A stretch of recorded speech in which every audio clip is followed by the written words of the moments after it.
একেবারে যে স্থিতিশীল না সেটা আমি এগ্রি করি না। জিনিসপত্র কমছে কিছুটা। এখন আমরা যেটা আবারও আজকে করেছি, এসেনশিয়াল যেগুলো কমোডিটি, যেমন চাল আমদানি করার ব্যাপারে আমরা সিদ্ধান্ত নিয়েছি, মসুর ডাল, তারপরে আপনার এই দুটোরও খাদ্যদ্রব্য। এর আগে তো আমরা আরেক দিয়েছি। আর ভবিষ্যতের জন্য আমরা অলরেডি কথা বলেছি যে সয়াবিন অয়েলের প্রাইস বেড়ে গেছে, সেটা কীভাবে করা যায়, অলরেডি ইম্পোর্ট করছি। আর আমি তো সমস্ত কিছু ডিউটি কমিয়ে দিয়েছি সবগুলো। অতএব একটু ধৈর্য করে। আর ভারতের সঙ্গে আমাদের কোনো কমার্শিয়াল হিসেবে বাণিজ্যিক ব্যাপারে এখানে কিন্তু রাজনীতির ব্যাপার আসছে না। আজকে আমরা যেটা করছি, এখানে ভারত থেকে চাল আমদানি করবে কি না করবে এগুলো আমাদের প্রশ্ন না। যারা আমরা কম্পিটিটিভ প্রাইসে দেবে, দ্রুত দেবে এবং কোয়ালিটি, এটা দিলে আমরা ভারত বা অন্য কান্ট্রি হিসেবে করতে পারি। সেটা বিভিন্ন দেশ, শুধু ভারত না, মায়ানমারের সাথে কথা বলছি, ভিয়েতনামের সাথে কথা বলবো। তো এইগুলোর ব্যাপারে আমরা রাজনীতিতে প্রবেশ করবে না। আর দ্বিতীয়ত আমরা কয়েকটা ইম্পর্টেন্ট প্রজেক্ট আছে, বিশেষ সাইক্লোন শেল্টার, যেমন যেখানে সুনামগঞ্জ, আপনাদের কুড়িগ্রাম বন্যার, এগুলোর ব্যাপারে আজকে বেশ বড় আমরা কতগুলো অ্যাপ্রুভ করেছি। অতএব সার্বিকভাবে এইগুলো আমাদের আজকে কি হলো এজেন্ডার? এজেন্ডা তো এখন কি বললাম না, ওটা তো কত কোয়ান্টিটি, কত টাকার বাজার পরিস্থিতি একটা স্বাভাবিক। নিশ্চয়ই। আপনি কিন্তু স্যার অনেকদিন থেকে বলছেন যে আরেকটু ধৈর্য ধরেন, মানে আর কতদিন? না, দেখুন, এটা তো একটা কমপ্লেক্স ফ্যাক্টর। আমি যেটা বলছি, আমরা ইনশিওর করছি জিনিসপত্র আসুক। অ্যান্ড সাপ্লাই চেনের মধ্যে কিন্তু অনেক রকম ইস্যু আছে, বহু লোক ইনভলভ, ট্রান্সপোর্টের ব্যাপার আছে, বাজারের ব্যাপার আছে। সেগুলো অ্যাড্রেস না করলে তো শুধু খালি আনলাম, তাও গুদামে রয়ে গেল, তারপর সেটা তো বাজারে আপনার ডিরেক্টলি ভোক্তার কাছে যে বেনিফিটটা, সেটা সবসময় সম্ভব হয়ে ওঠে।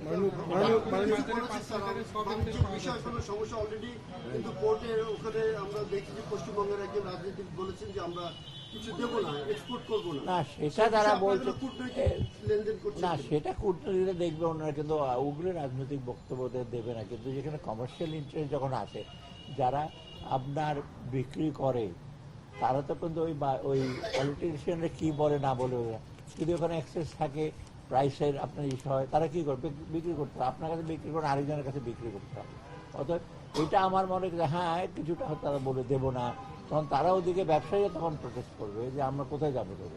ভারতে আবার চাল উৎপন্ন হয়, যখন এক্সেস থাকে, পেঁয়াজ উৎপন্ন হয়, সেটা তখন কোথায় বিক্রি করবে? ফেলে দেবে না।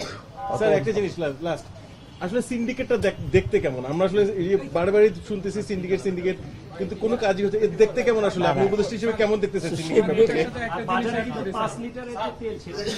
না, এটা একটু প্রবলেম আছে। সয়াবিনের দাম অনেক বেড়ে গেছে বাইরে, এটা আপনারা। আর আপনার সিন্ডিকেটটা এক বাক্যে আমি বলবো, সিন্ডিকেট ধরার পক্ষে সিন্ডিকেটের কতগুলো ক্যারেক্টারিস্টিক, সিন্ডিকেটের কতগুলো। প্রথমত, সিন্ডিকেট যারা সাপ্লাই আনে বা করে, তারা ধরে ওরা কন্ট্রোল করতে চেষ্টা করে এবং বিভিন্ন ডিস্ট্রিবিউটর দেয়। এই কন্ট্রোলটা এক ধরনের সিন্ডিকেট সবাই। আবার যারা নিয়ে আসে, ধরেন হোলসেলার, তারা আবার একটা প্রেশার ক্রিয়েট করে। আর সবচেয়ে বড় জিনিস হলো সাপ্লাই চেনে কিন্তু অনেক লোক ইনভলভ থাকে। ধরুন আপনার এই ভেজিটেবল মার্কেট আছে, ধরেন কংসনগর একটা আছে, বা ধরেন আপনার মহস্তানঘর থেকে একটা জিনিস আসবে, আস্তে আস্তে বহুগুলো হ্যান্ড আসে।